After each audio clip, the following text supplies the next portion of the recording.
It's lovely to see you. I'm not often, well, I am often up here, but not at this part of the service. So I just want to see some practicing of some smiley eyebrows, because that makes me feel a bit more comfortable. Yeah? I can't see everyone's faces. So as William said, we're doing our summer series about overcomers, and I get to talk about a woman. Come on, women in the house. Yes. You know, we always have to hear about the men, so it's about time you guys have to hear about a woman. They're cool too. Who is a fan of Marvel films here? Anyone? Hands up? Yes. Arnold, yes. Okay, so I admit that I was a little bit clueless about them, and Dan and I thought, there's so much hype around it. What is the deal with this? So we decided to watch all of them in chronological order. Yeah? No? They won't care about that. So although we kind of did get a little bit excited and missed out one because we had to watch Endgame after we watched, what was the first one called? Can't remember. Part 1, whatever. Anyway, it's quite exciting. So yeah, just thought I'd share that bit of information for you. But it got me thinking about superheroes and how, you know, they're kind of, well, most of them are normal people, but they have something that's kind of extraordinary. So whether that's something like a superpower or a hammer or a suit or, you know, some powers or skills, or whether they're just kind of, I don't know, what's that guy? I can't remember his name. He's just really good at shooting things. But the whole kind of thing of kind of being extraordinary, but still ordinary. And even though they had powers, and I don't want to ruin anything, but in Endgame, I won't say it. But like Thor, he kind of, you know, he's known for like being this super awesome, like really powerful guy, and he has like a hammer, but then something happens and he just loses it a bit and just decides to like drink beer and not bother anymore and kind of gives up. But I just thought it just reminded me of just being, he's still extraordinary, but it's just totally ordinary as well. And I think that's kind of what we're talking about with these Bible characters. Often you think, I don't know, I kind of forget that they were real people, you know? Actual real people, not fake superheroes.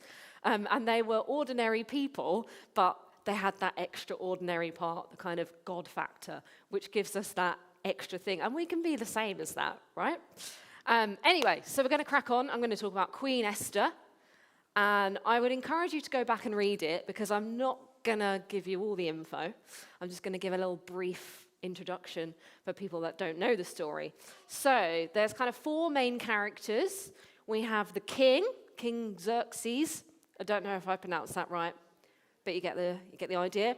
He was very opulent. It talks about how he held these like banquets for like forever, and it was kind of a display of his wealth and like the armies, and kind of showing, you know, like his frenemies. So you know, like the people that you're friends, but secretly you kind of want to show them how much better you are. So they're like frenemies. Showing off everything that he had, all the chariots, and, you know, even his wife. So she was kind of a possession. So he wanted to show off his wife. Except that did not go down well. Queen Vashti didn't want to kind of parade herself in front of all the other guys and refused. And this kind of caused a little bit of awkwardness there. The king was obviously very embarrassed, wanted to save face, you know, show that he was still all-powerful. And so it didn't end well for Queen Vashti. She was banished. But a king needs a wife, so he's now on the hunt for a new one. And this is where Esther comes in. There we go. So she was an orphan girl raised by her cousin Mordecai, who we'll come to in a bit. And obviously we know the story that she was chosen to become queen. But the king, they did a search. It kind of sounds a bit like Cinderella in a sense. You know, they searched for all the eligible maidens throughout the land. Well, it was a little bit like that, all 127 provinces or whatever it was. To pick a group of women, and then he would choose which one he likes best. So I talked about Esther, and she was a minority in her country. She was raised by her cousin Mordecai. He was probably a member of the king's court. He was a good man, and he actually does inform the king of an assassination plot against him at some point, and Esther kind of passes that on. Fast forward a few years, so we're now on to Mordecai. Here we go. Yeah, possibly worked in the king's court, cousin, guardian of Esther. Yeah, fast forward a few years. So Esther's been queen a couple of years, and Mordecai gets into the bad books of another guy called Haman. Aha. So we think he was kind of like a prime minister and advisor to the king. So he thinks he's all that and wants everyone to bow to him. And Mordecai, who is a Jew, is like, sorry, mate, don't do that. I worship God. And so doesn't bow down. And this obviously kind of gets on Haman, I don't know, I'm just going to call him Haman. He doesn't like that. And so he's like, I've got to deal with this guy. He's really angry about it. And then to make things worse, Haman also came from a line of people that kind of had hatred in them, and they just really hated Jewish people. Go figure. So when he found out that Mordecai was a Jew, that was it. He was like, forget Mordecai, I want to get rid of him, but I'm going to get rid of all of them. Just wipe them all out. So he throws lots and hatches a plan. He chooses a date, and he manipulates the king into creating a decree so that on that particular date, basically all the Jews could just be wiped out. So not a good story so far. But Mordecai contacts his cousin, the queen, and is like, you've got to step up here. You've got to fight for what's right. We're in danger. Help. So what we're going to do now is we're going to watch a clip from Superbook of that moment when Esther is asked to kind of step forward and be brave. I am a Jew, just as my cousin is. But King Xerxes does not know this.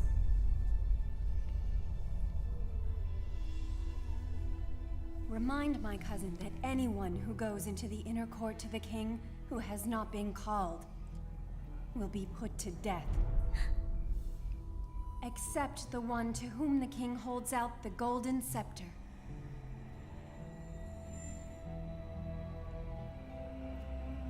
Yet the queen herself has not been called to go into the king these past 30 days. Tell the queen this.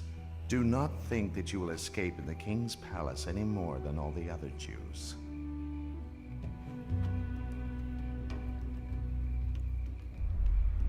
And Mordecai said, if you remain silent, deliverance will arise for the Jews from another place.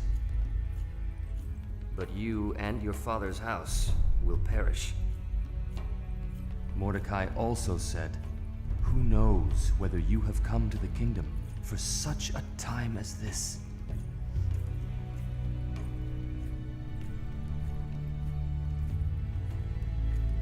What Haman has done is wrong. I must talk to the king. Tell Mordecai to gather together all the Jews of Susa and fast for me. Do not eat or drink for 3 days, night or day. My maids and I will do the same. And then, though it is against the law, I will go in to see the king. If the king holds out his golden scepter to me, I live. If not, I die. Either way, I have done what is right. If I must die, I must die.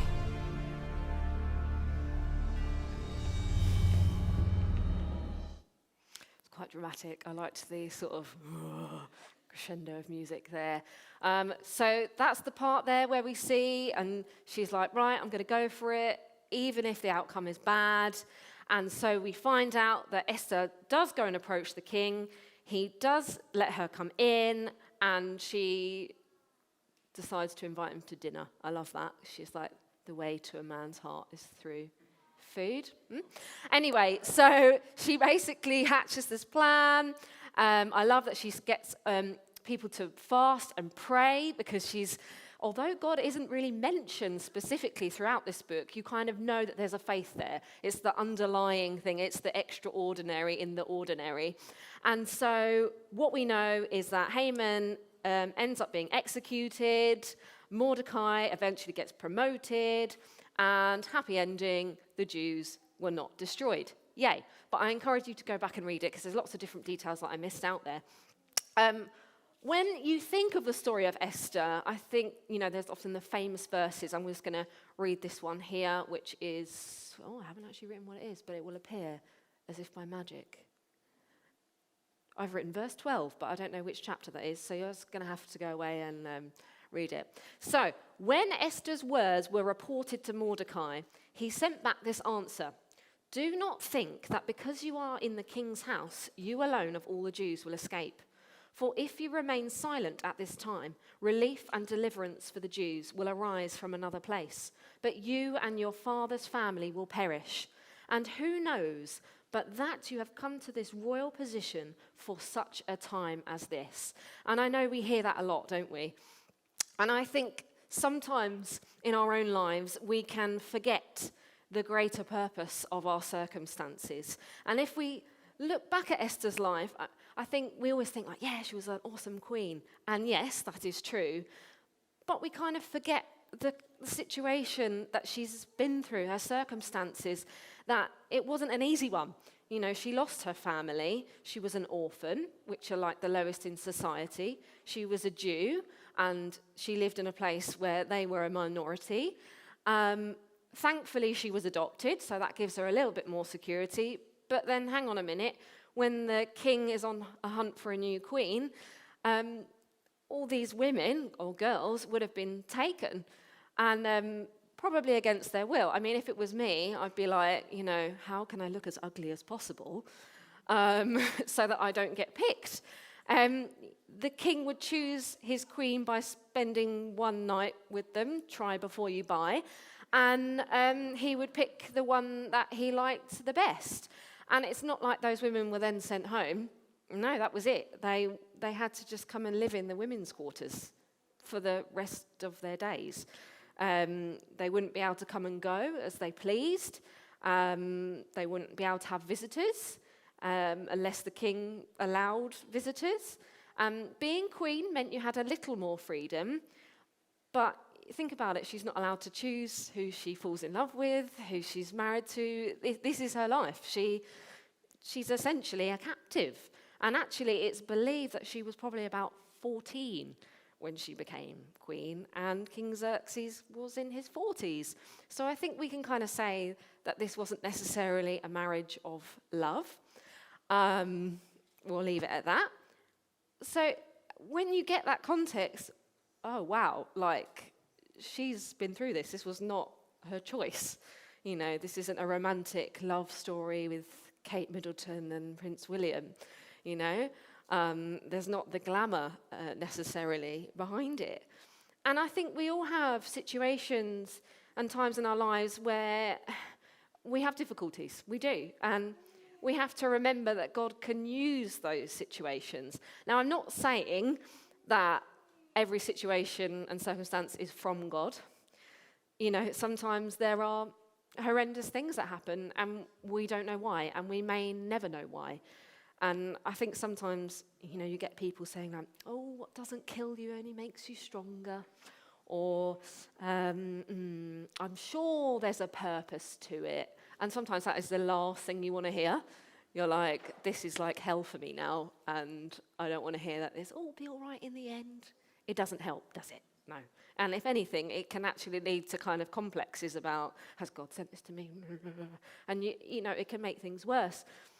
So I don't believe that it's kind of like there's a purpose to everything in that sense.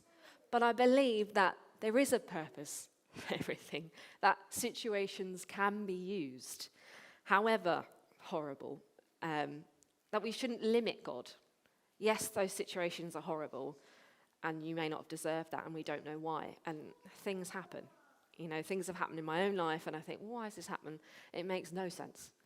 But sometimes we just have to go through that, and we don't realize what will happen at the other side. But as I said, we shouldn't limit God, and he can use our brokenness to make something really beautiful, something to make an impact on other people's lives or in our own lives. And I love how Esther pushed through her circumstances, and she was full of courage despite her circumstance, despite her being broken and her history and where she was right now, she makes the decision to push through that and think, no, I'm going to stand up for my people. And I could die, but no matter the cost, I'm going to go for it. And be listening on this bit, hint, hint. And it reminds me of a Japanese art form, which you may have heard, called, I'm probably not going to pronounce this right, but kintsugi. And the idea of this is when things are broken, they are put back together, but joined together with gold or silver, as if by magic a picture appears here. And the idea being that it makes the item more beautiful. That it's essentially a broken item, but it's stuck back together with these kind of gold elements here.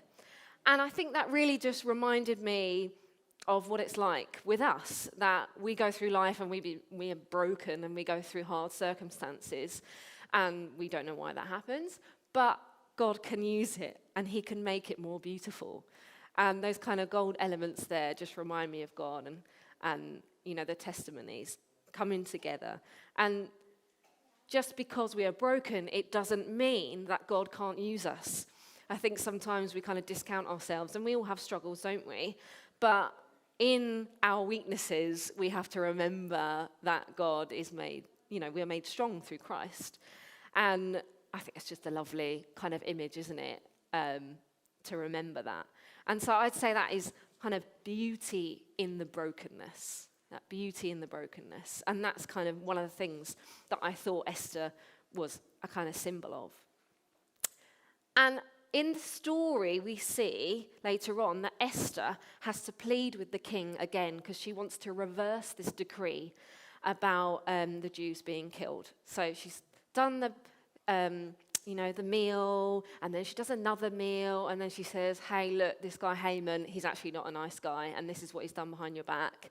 That kind of all blows up, and he's done away with.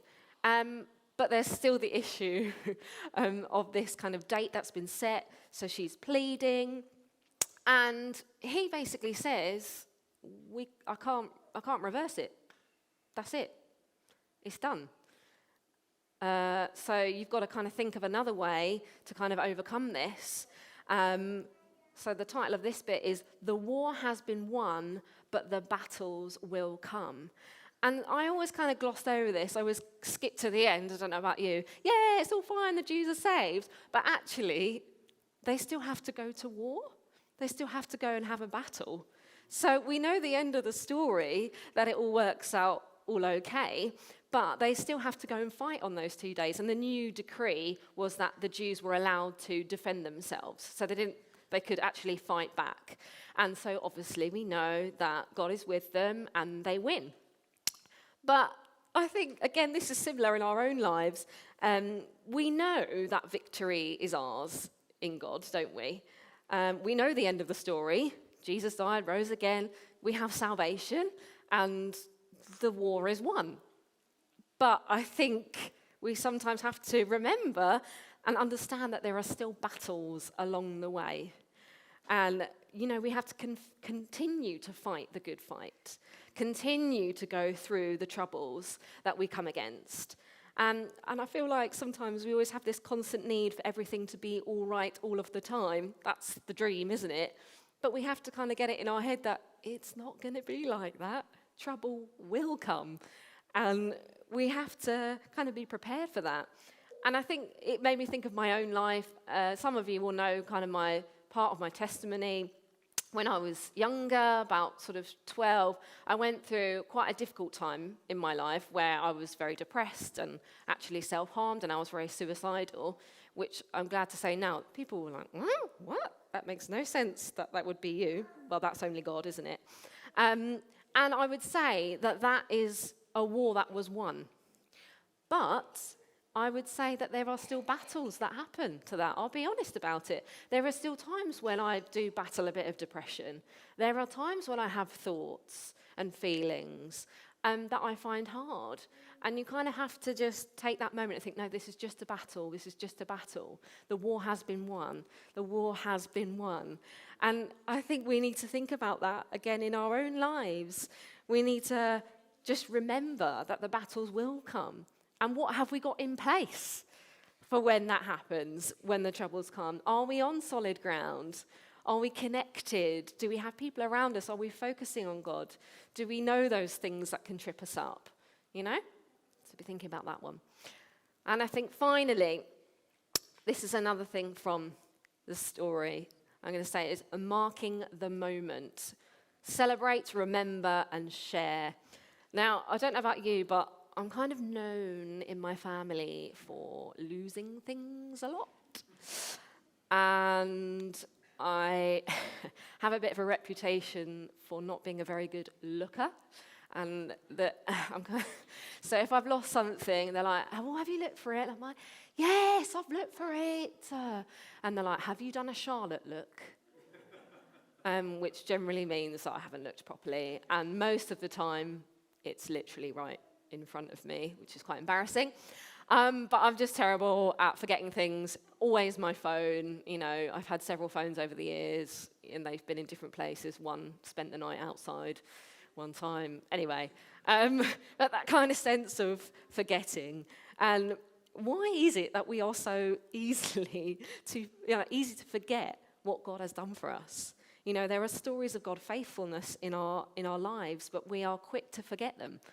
And when the next battle comes around, our reaction can be like, oh my days, what's going to happen? And we feel discouraged, and we kind of forget that, you know, we've already been through this, and God's come through, and we've already been through this, and we know this and this. And we kind of just panic.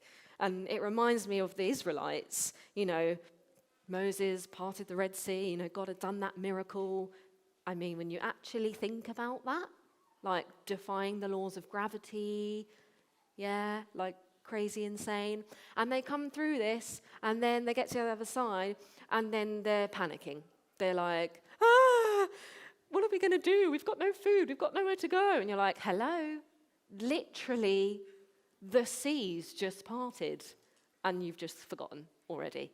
Or later on, where Moses goes up the mountain, and he's having a chat with God, and he's getting all the 10 Commandments, and he comes back down, and what have they done? They've built a golden calf, because they're like, oh, we need a God, so we're just gonna, what are they thinking? How have they forgotten the Red Sea? How have they forgotten the manna? How have they, all these different things? But they did. And we're just the same, aren't we? We do. We just kind of forget these different things. And we're just so quick to forget.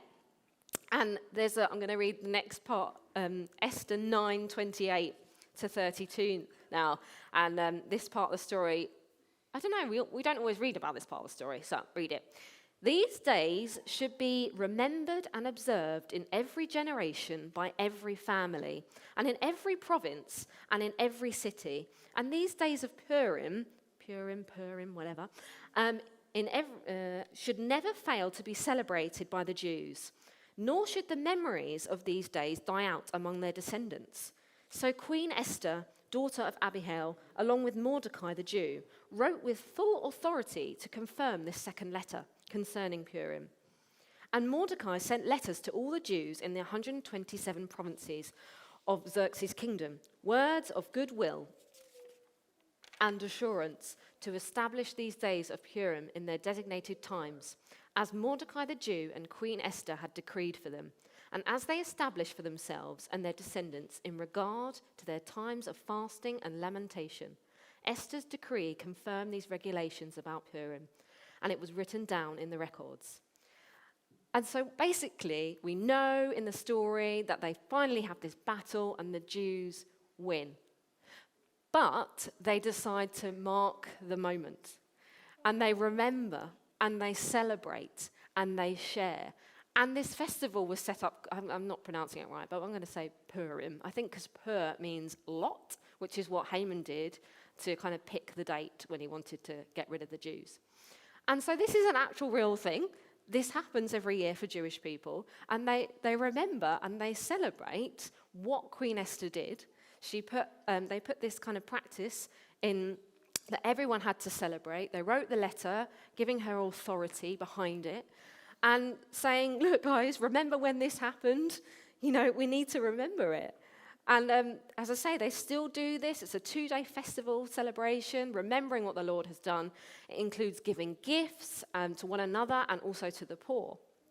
And it just got me thinking that we need to remember more of these things in our lives. And I don't know, a few weeks back when Yomi was sharing, he talked about that story about how he was in like a car. He was going to nearly crash his car and it would have been fatal. And obviously it wasn't. And how God had kind of intervened in that situation. But I liked how he actually said that he was flicking through a book and he saw the date. He said, I can remember the date because I had it written down. And he'd obviously written down what had happened. And I just thought, what a great idea, just to actually write down in a book, what we're thankful for, what's happened, the circumstance before and after, the answers to prayer, effectively, and getting us to remind ourselves of those things. Because they actually build us up, don't they, with faith for the next time we go into a battle. We can look back. And I think celebrating those moments and sharing the victories are so important. If we share them with other people, a common misconception, I think, is that an answer to prayer has to be something huge, like a life-altering, and obviously we want to hear about those insane miracles, but also it's about just the daily little things that, God's in the detail. It's that conversation which, should never have happened, or you got that job which you should never have got, or this happened, or whatever. Those small things, they all build up, don't they? They all build our faith to kind of help us remember, help us celebrate. And it's encouraging other people, isn't it? It's what our story then becomes someone else's story. That something that we've been through can become a tool for someone else when they're going through their battle, when they're going through their struggle. So I think we need to remember, celebrate, and share those moments. And I think that's what I've learned through Esther. So we had the beauty in the brokenness. We had the war is won, but the battles will come. And we have the marking the moment, remember and celebrating and sharing. And the band can come up. And I think we just take a moment there to kind of think about how that applies to our own lives, and how she was a real person. She was the ordinary, but she was made extraordinary. And how we are the ordinary people. We are the broken people, but we're made extraordinary with that thread of God through us, that gold that knits us together, that we've got to be ready for the battles that are going to come. We're going to be tested. Things that we thought were dead and gone might try and come back. And I know that, as I said, in my own life. And just the importance of sharing that with others. And I actually went to an online prayer meeting yesterday, and we ended up chatting more than we did pray, but actually for a good reason, because there were so many things to be thankful for, so many conversations, so many answers to prayer, doctor's appointments, and all these different things that logically shouldn't really have happened, but it was so encouraging, and you kind of leave with your faith lifted. And I think that's, we've got to get better, haven't we, about sharing our struggles with one another and encouraging one another. And I'm going to finish there, but I'm just going to pray. I hope what I've said has been good. So let's just pray now. God, I just want to thank you. I thank you for using me, God.